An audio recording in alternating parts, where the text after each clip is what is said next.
시청자 여러분 안녕하십니까? 신용환입니다. 박정호 앵커 보셨죠? 이제 꽤 찼습니다. 박수 치셨어. 박정호 앵커한테 다 잃을 거예요. 구테타가 일어났네. 네, 제가 경제방송 앵커를 3년여를 했는데 오늘 마치 고향 친정 방문하듯이 모처럼 우리 경제에 대한 물론 정치와 맞물린 경제 시사에 대한 내용이지만 경제에 대한 내용을 집중적으로 다루게 돼서 너무 좋습니다. 우리 그 경제하면 또 민주당에서 김남근 로봇근 간남근 김남근 뭐 그런 얘기도 있어. 네, 성북을 김남근 의원님 소개드립니다. 박수 성북을 한번. 김남근입니다. 네. 근데 의원님 왜 간남근이라는 별명은 어떻게 된 건가요? 글쎄 아마 이제 우리 후배들이 이제 뭐 김남근 의원, 김남근 변호사는 이제 일만 한다, 뭐 지치지 않고 일만 한다, 아마 이제 그래서 이제 붙인 것 같은데, 네. 뭐 그건 이제 오해고요. 네, 뭐 네. 제가 그래도 뭐 자영업자들, 뭐 택배 노동자들, 뭐 개미 투자자들 만나서 얘기도 많이 하고, 예. 또 뭐 떡볶이도 같이 먹고, 네. 예, 그다음에 뭐 의원들 술자리 있으면 열심히 참여하고 네. 하고 있어요. 그러니까 뭐 일만 하는 사람은 아닙니다. 다선 중진이 될 확실한 준비가 다 되어 있으군요. 로봇근은 뭐예요? 로봇근은 비슷한 그러니까 맥락인가요? 이제 뭐 예. 터미네이터, 뭐 로봇, 뭐 해서 아. 이제 지치지 않고 계속 뭘 일을 벌린다 이제 그런 얘기인 것 같은데 네. 버릴 때도 있고 이제 아하.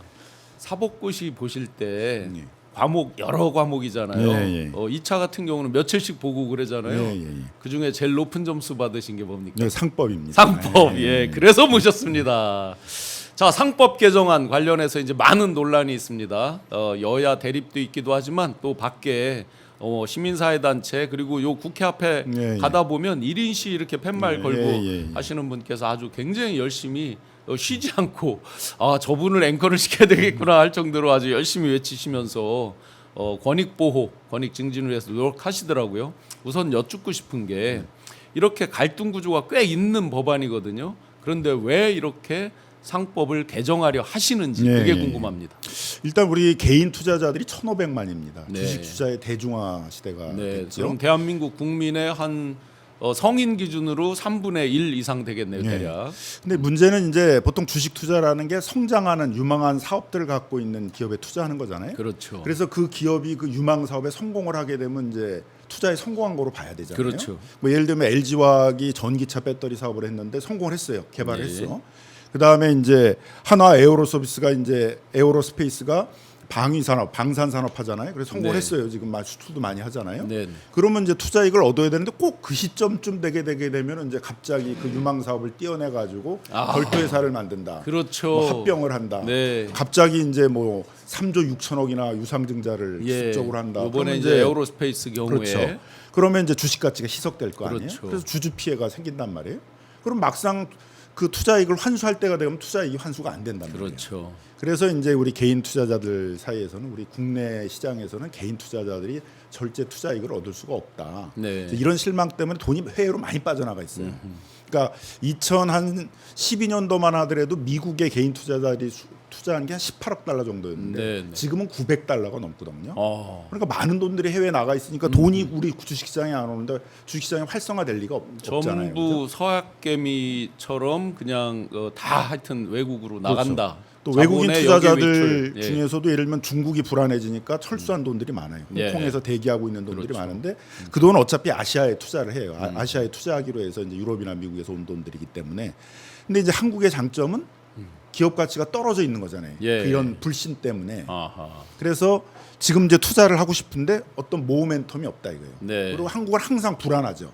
왜냐하면 이사들이 주주를 위해서 경영을 하는 것들이 아니라 그런 자기가 속해 있는 재벌 그룹이나 재벌 그렇죠. 총수에 충성한단 말이에요. 네. 그래서 계속 예상하지 못했던 합병 분할 뭐 이런 것들이 일어나니까 안심하고 투자하기 어렵다. 이거죠. 네, 옛날에 코리아 디스카운트는 남북 대치 상황 이런 걸 주로 강조했지만 지금은 이제 주주의 권익 보호나 그렇죠. 개미들의 보호 이런 부분에서 이제 아직도 제도적으로 미처 미비한 부분 이런 게 있는 것 같고. 그게 이제 상법 개정인 거죠. 그래서 예. 상법 개정을 해서 이사들이 주주에 대해서 책임을 네, 네. 강화하게 되게 되면 그렇게 주주가 손해를 보는데도 재벌 총수나 재벌 네. 그룹의 이익만을 위해서 경영 결정을 하지 않게 되니까 그러면 이제 안심하고 투자할 수가 있게 되기 때문에 네. 이제 해외에 있는 돈들이 돌아올 수 있는 그리고 또 해외에 대기하고 있는 돈들이 투자될 수 있는 그런 계기이기 때문에 그냥 상법 개정이다만 아니라 우리 주식 시장을 되살리는 데 있어 아주 중요한 그런 네. 이제 제도 개혁인 것이죠. 제가 이제 재벌 기업의 그 회장실 계열사 사장도 해보고 회장실 사장도 해보고 벤처 캐피탈 CEO도 이제 네. 5년 넘게 해봤는데요.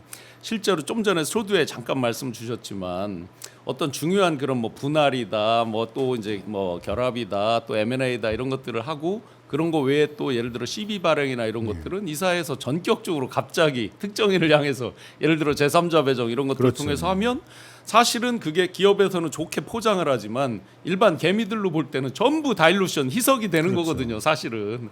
근데 그런 것들을 잘 모르죠. 이사에서 전격적으로 하고 주주총회를 거쳐야 되는 상황은 또 생각보다 많지 않으니까 상대적으로 그러다 보니까 아마 하고 있다가 공시를 잘 쫓아가고 봤는데도 개미들이 피해보고 이런 그렇죠. 경우를 그러니까 상당히 꼭 많이 보죠. 그 대규모 유상 증자를 할 때 꼭 금요일 저녁 때예요.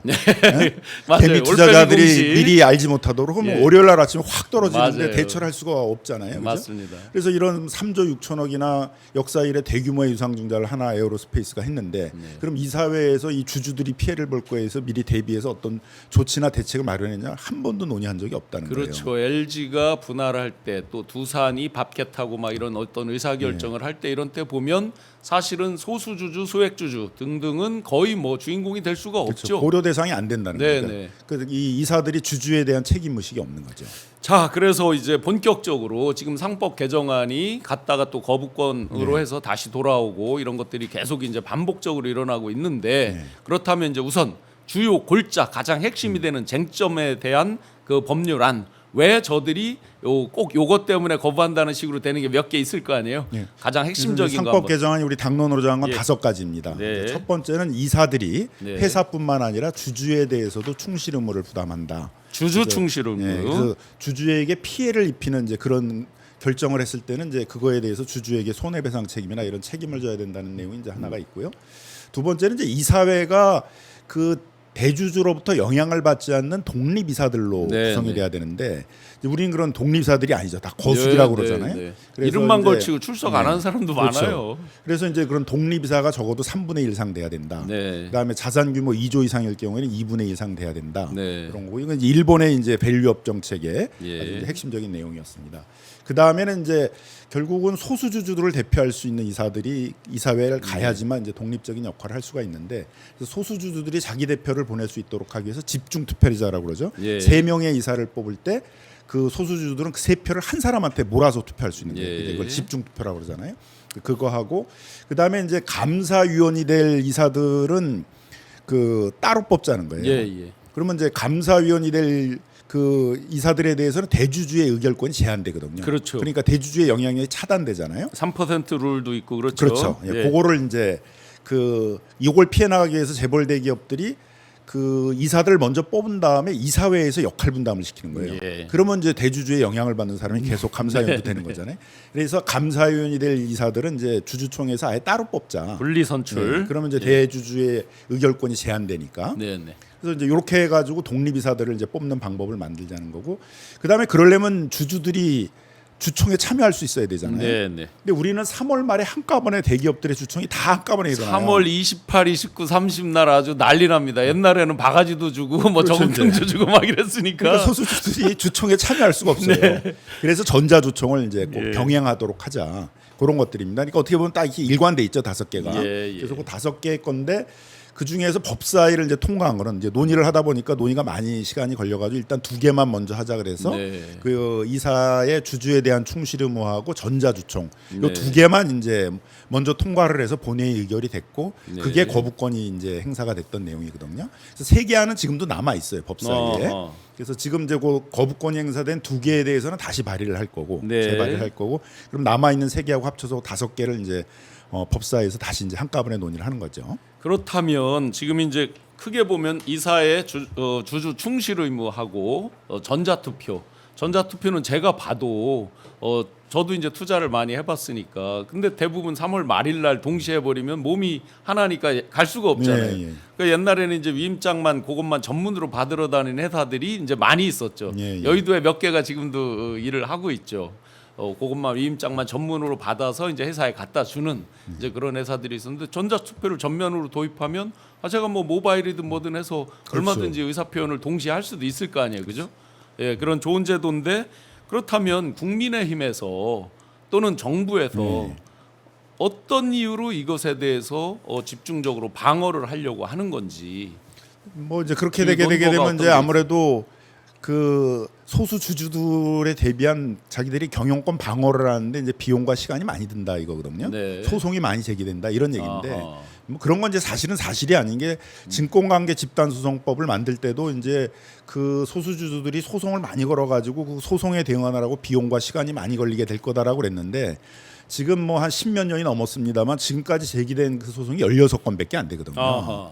그 소수주들이 모여가지고 그런 집단소송을 낸다는 게 사실 어려워요. 네네. 그러니까 이제 과잉 어떻게 보면은 이제 주장인 거죠. 예. 네, 그런 이제 과잉 주장을 하면서 뭐 이 상법만 통과되게 되면 이제 그 회사의 어떤 경영권 방어가 굉장히 어려워질 것처럼 이제 뭐 미국의 얘기하면서 그 클래스 액션 집단 소송과 한국이 제도가 많이 달라서 현실적으로 실현하는 게 그리고 쉽지가 어렵죠. 않잖아요, 이게. 그리고 실제는 보면 미국에서도 이사들이 부담을 안 갖는 게 다 보험을 들어놓고 있거든요. 네. 우리도 지금 다 이사들이 보험을 들어놓고 맞습니다. 있어서 보통 정관에 저도 이제 상장사의 사회이사를 많이 해보고 있잖아요. 그러니까 정관에다가 아예 상한선을 두거든요. 그러니까 무조건 다 책임을 질 수는 없으니까 얼마 이상 되는 건 책임지지 않는다 하고 이제 캡을 네. 정해놓고 있죠. 그래서 이제 소송이 제기가 되게 되면 보험회사하고 소송이 실제로는 되는 거지. 이사가 그 소송하러 다니느라고 일을 못 봐서 경영이 어려워진다 그건 사실이 아니거든요. 네, 네. 예. 근데 이제 그런 이유를 내면서 이제 재계가 얘기를 하고 그러니까 이제 국민의힘이 이제 그걸 대변하면서 이제 안 된다는 거. 근데 또 주주들 개인 투자자들의 눈치는 볼 수밖에 없잖아요. 네. 그러니까 자본시장법에다가 이제 합병하고 분할할 때 주주 피해가 많으니까 합병과 분할할 때 주주 피해를 이제 보호하는 그런 제도를 만들겠다는 거거든요. 그래서 상법 개정 논의를 하지 말고 자본시장법 논의를 하자 이렇게 얘기를 하고 있어요. 네, 네. 근데 우리는 두 가지를 다 하자는 거거든요. 예, 예. 그래서 상법에서의 일반적인 주주 보호를 하고 합병 분할만 문제가 되는 게 아니라 지금 이제 하나 에어로스페이스 사건처럼 이제 기습적인 대규모 유상증자라든가 전환사채 발행이라든가 헐값 발행이라든가 주주들 피해 보는 사안들이 많으니까 그런 사안들마다 이제 그 주주들을 보호하기 위한 장치를 두는 자본시장법 개정을 같이 하자예요. 네, 근데 문제는 자본시장법 개정 논의를 한 번도 안 했어요. 네. 그러니까 자본시장법은 오로지 지금 정부 여당은 상법 개정을 막기 위한 대안으로만 발의를 해놓고 실제는 이것도 의지가 없는 거예요. 예. 그래서 결국은 정무위원회에서 이 자본시장법 개정 논의를 지금까지 한 번도 안 했습니다. 근데 지금도 또 얘기를 하면 상법 개정 대신에 자본시장법 논의를 하자 그래요. 그런데 의원님 그 제가 그냥 기본적으로 이해하는 건 헌법 밑에 이제 다른 법률 뭐 이런 느낌은 아니지만 그래도 이런 전반적인 기업 경영과 관련되거나 증권시장, 자본시장과 관련된 거 이런 거에서의 일종의 모법이라 그러면 상법이고 예. 자본시장법은 뭐 저도 투자회사 사장을 하면서 이제 수도 없이 이제 예, 적용돼서 예를 들어 사기적 부정거래라든지 이런 어떻게 보면 총론적인 게 상법에 주로 있고 이건 강론적인 성격이 예, 더 예. 강한 거잖아요. 그러면 이것을 하면서 이 총론적인 거를 적용한다 이게 잘 안 맞을 수 있는 거 아닌가요? 그러니까 이제 정부 여당의 주장은 뭐냐면 합병하고 분할할 때만 주주 보호하면 된다는데 지금 주주 피해 보는 게 합병과 분할만 있는 게 아니잖아요. 지금 그렇죠. 그건 가장 상장 크고 폐지 갑자기 상장 폐지해서 그럼요. 피해 본 사람도 있고 네네. 지금 하나 에어로스페이스처럼 유상증자 때문에 피해 본 사람들도 있고 전환사채 헐값 발행해서 피해 본 사람들도 있고 뭐 기업 인수할 때 이제 네. 그 대주주한테는 비싸게 사고 소수주한테는 헐값으로 그렇죠. 사들여 가지고 기업 인수해가지고 피해 본 사례들도 있고 다양한 주주 피해 사례들이 있잖아요. 예를 들어서 이제 M&A를 하게 되면 소위 말하는 경영권 프리미엄이라는 건 대주주한테만 사실상 그렇죠. 돌아가거든요. 그러니까 일반 소수주주는 그냥 자기도 모르는 사이에 주인이 A였는데 B로 바뀌어서 그냥 B 소속의 회사가 되는 뭐 이런 그런데 경우고. 그 이제 소수주들의 주식을 살 때는 시가라고 그러면서 주가가 떨어져 있는 상태 때 그럼요. 사들이게 되니까 거기서도 또 주주들이 피해를 그리고 보게 새로 되거든요. 이제 인수한 사람들은 아마 이제 코스닥 코스피 투자하는 분들 많이 보실 텐데 새로 인수해서 들어오면 예를 들어 지분율이 보통 뭐 20% 30%밖에 안 되잖아요 대한민국에. 그러면 자기 지배력을 강화하기 위해서 바로 또 시비를 발행한다든지 유상증자를 발행한다든지 해서 뭐 어떨 때 아예 상장 폐지를 해버리고 그렇죠. 자기가 일부러 상장 폐지로 몰고 가는 기업들이 꽤 있잖아요. 일본처럼 이제 배당 위주로 가져가려고 상장 폐지를 한다든지 이런 것들을 사실 일반 주주가 거의 모르다가 어하고 당하는 거잖아요. 그럼 이제 주식을 팔 수밖에 없는데 그때는 그런 전망 때문에 주가는 떨어져 있잖아요. 그래서 네. 또 피해를 많이 보게 되니까 그래서 이제 그런 사안사안마다 보호 조항이 필요한데 문제는 이제 우린 자본시장법에 그래서 합병과 분할 외에도 이제 그런 개별 그 주주들이 피해를 보는 사안들마다 이제 주주 보호 장치를 두는 자본시장법이 지금 민주당 안으로 발의가 돼 있거든요. 네, 네.